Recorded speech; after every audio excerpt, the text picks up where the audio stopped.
Hi friends, welcome back to my channel. இன்றைக்கி வந்து நம்ம சூப்பரான பாப்கார்ன் வீட்லேயே எப்படி பண்ணுறதுன்னு தான் பார்க்க போகிறோம். ஸோ வாங்க வீடியோக்குள்ளே போகலாம். அதுக்கு வந்து நான் வந்து ஒரு பவுல் எடுத்திருக்கேன். அதில் வந்து கொஞ்சமாக ஆயில் வந்து ஆட் பண்ணிக்கலாம்.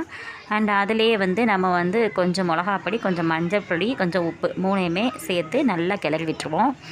அண்டு கிளறி விட்டதுக்கப்புறம் அதிலே வந்து சோளம், அதாவது சின்ன சைஸாக இருக்க சோளத்தை வந்து நான் வந்து கொஞ்சம் இதிலே போட்டு நல்லா கிளறி விட்டுருவோம். நல்லா அந்த மசாலா, அதாவது அந்த பொடிலாம் வந்து இதில் வந்து மிங்கிளாகிற அளவுக்கு நல்லா கிளறி விட்டுருவோம்.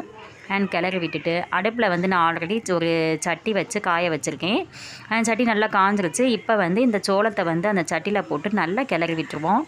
நல்லா கிளறி விட்டுட்டு இப்போ வந்து ஒன்று ஒன்றா அது வந்து பொரிய ஆரம்பிக்கும். ஸோ அது பொரிய ஆரம்பிக்கிறப்ப நம்ம வந்து இதை வந்து ஒரு மூடி போட்டு மூடி வச்சிடணும். பாருங்கள், இப்போ வந்து பொரிய ஆரம்பிச்சிருச்சு. ஸோ இப்போ வந்து இதை நம்ம வந்து மூடி வச்சுருவோம். அண்டு இந்த சத்தம் எல்லாமே அடங்கினக்கப்புறம் நம்ம ஓப்பன் பண்ணி பார்த்தோம் அப்படின்னா சூப்பரான பாப்கார்ன் ஜஸ்ட் 10 மினிட்ஸ்க்குள்ளே வீட்டிலேயே பண்ணிடலாம். தேங்க்ஸ் ஃபார் வாட்சிங்.